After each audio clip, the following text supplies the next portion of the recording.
NCERT class 7 के history के book से मुगल सल्तनत को और दिल्ली सल्तनत को हटा दी गई है। मतलब इन चैप्टरों को अब इन एनसीईआरटी के बुक से डिलीट कर दी गई। न मुगल डायनेस्टी के कोई चैप्टर पढ़ाए जाएंगे और न ही दिल्ली सल्तनत के कोई चैप्टर पढ़ाए जाएंगे। लेकिन सवाल यहाँ पर यह खड़ी होती है कि क्या अगर इनके चैप्टर को हटा देंगे, क्या मिडिवल हिस्ट्री ऑफ इंडिया 1191 से जो शुरू होती है और वार ऑफ इंडिपेंडेंस 1857 तक की जो रहती है, क्या भारत की हिस्ट्री वहां तक कंप्लीट खत्म हो जाएंगी? उस समय के जो डेवलपमेंट हुई थी, उस पर जो इंफ्रास्ट्रक्चर पर काम किए गए थे, जो आर्किटेक्चर पर काम की गई थी, क्या भारत से अब ये भी खत्म हो जाएंगे? क्या आप इन्हें भी ध्वज कर देंगे? क्या ताजमहल जो बनवाए गए थे आप उन्हें ध्वज कर देंगे? क्या मुगल की निशानियों को अपना खत्म कर देना है? क्या जामा मस्जिद ने जो मुगल सल्तनत के द्वारा बनाई गई थी, क्या उसे आप खत्म कर देना है? क्या रेड फोर्ट को आपको खत्म कर देना है? क्या बुलंद दरवाजे को खत्म कर देना? क्या 2.5 दिन के झोपड़ों को आपको खत्म कर देना है? क्या आपको कुतुब मीनार को खत्म कर देना है? इस तरह के अनोखे सवाल हमारे भारत में खड़ी होती है कि क्या हम दिल्ली सल्तनत और मुगल सल्तनत के चैप्टर को अगर डिलीट कर देंगे क्लास 7 के एनसीईआरटी के बुक से, तो क्या लोग इसके बारे में तहकीकात नहीं करेंगे?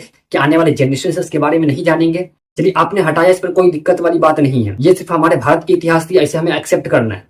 भारत में क्या हुआ नहीं हुआ, एक मुस्लिम रूलर्स ने क्या किया, इन्हें हमें एक्सेप्ट करना है, क्योंकि मिडिवल इंडिया की हिस्ट्री है, ऐसे हमें एक्सेप्ट करना पड़ेगा। इस बीच में हमें क्या हुआ था कि आने वाले जनरेशन से अगर हमसे पूछेंगे कि पापा ये ताजमहल किसने बनवाया था, तो हम उसे क्या कह पाएंगे कि ताजमहल का आर्किटेक्चर कौन था, ताजमहल को बनाने में कितने खर्च आई थी, 2.5 दिन का झोपड़ा बनाने में कितने खर्च आई थी। अगर कोई हमसे ये सवाल करते हैं कि कुतुब मीनार को बनाने में कितने खर्च आए थे, कुतुब मीनार के ऊपर कितने एक्सपेंसेस की गई थी, कुतुब मीनार को बनाने में कितने मजदूरों लगी थी, कुतुब मीनार को बनाने में कितने साल का समय लगा था, क्या कुतुब मीनार भारत का आर्किटेक्चर का पार्ट नहीं है? अगर इस पर कोई सवाल करती है तो इस पर हमारे पास क्या जवाब है? आपने कभी ये सोचा?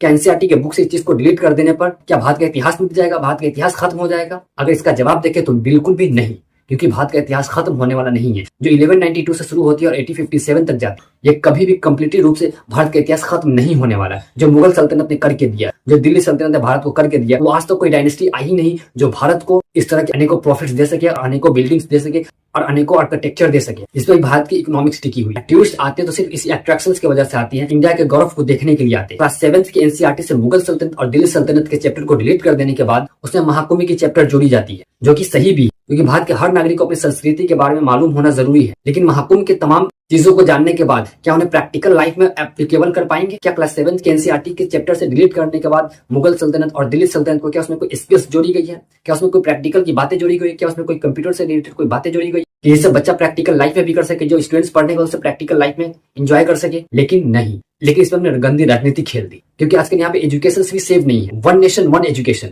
1 नेशन 1 इलेक्शन हो सकता है, 1 अर्थ 1 नेशन हो सकता है, 1 कंट्री 1 लीडर हो सकता है, तो फिर 1 नेशन 1 एजुकेशन पॉलिसी क्यों नहीं हो सकती? अब भारत सरकार को 1 नेशन 1 एजुकेशन पॉलिसी लागू करनी पड़ेगी। और भारत के मिडिवल हिस्ट्री को डिलीट करने का मतलब ये नहीं कि भारत का इतिहास खत्म हो चुका है। भारत का इतिहास पहले भी गौरवशाली था, आज भी गौरवशाली ही है। अगर डिलीट करके कुछ ऐड करना है तो उसमें इस प्रैक्टिकल ऐड करें, कि जिस चीज को स्टूडेंट्स वहां पर सीख रहे हैं आज उस चीज का उसे प्रैक्टिकल कराया जाए, उसे लैब में भेजा जाए। अब most of the government schools में ऐसी फैसिलिटीज नहीं है, तो हमें इस पर काम करने की जरूरत थी। यानी कि हम किसी चैप्टर को डिलीट कर दे, उसमें कोई नया चैप्टर को ऐड कर दे, तो इससे हमारा बेनिफिट होने वाला है और इससे स्टूडेंट्स के हक में बेनिफिट होने वाला है। चैप्टर डिलीट करने का मतलब ये नहीं है कि हमने स्किल्स को सिखा दिया, हमने टेक्नोलॉजी को सिखा दिया, हमने एआई फीचर को सिखा दिया। आपने चैप्टर डिलीट किया, क्या आपने उसमें कोई एआई का फीचर ऐड किया? क्योंकि आने वाले जनरेशन हमारे सारे एआई पर मूव करने वाले। क्या आपने आर्टिफिशियल इंटेलिजेंस को उसमें इंप्लीमेंट किया?